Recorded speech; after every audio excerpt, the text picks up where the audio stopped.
रात्रीचा स्वयंपाक थोडा जरी उरला की सकाळी संपवायचा कसा प्रश्न पडतो। तर माझी सुद्धा कालची चपाती संपली, परंतु भात आणि भाजी त्याचप्रमाणे डाळ शिल्लक होती। फोडणीचा भात केला की डाळ उरते, डाळ आणि भात खाल्ला की भाजी उरते। मग मी काय केलं, थोडासा कांदा, टोमॅटो, बटाटा बारीक कट करून घेतला। कुकरमध्ये तेल घालून जिरे, मोहरी, कढीपत्ता, ठेचलेला अद्रक, लसूण, हिरवी मिरचीची फोडणी दिली। त्याचप्रमाणे बारीक चिरलेला कांदा, बटाटा, सोबतीला घरातीलच मसाले, हिंगही परतवून घेतला।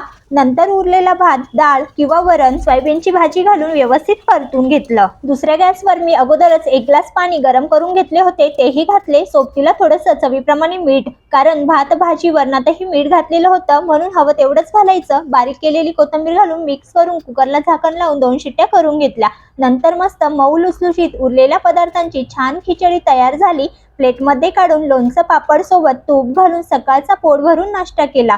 तर तुम्ही सुद्धा उरलेल्या पदार्थांचं असं काही करतात का, हे कमेंट करा। आवडल्यास लाईक करा।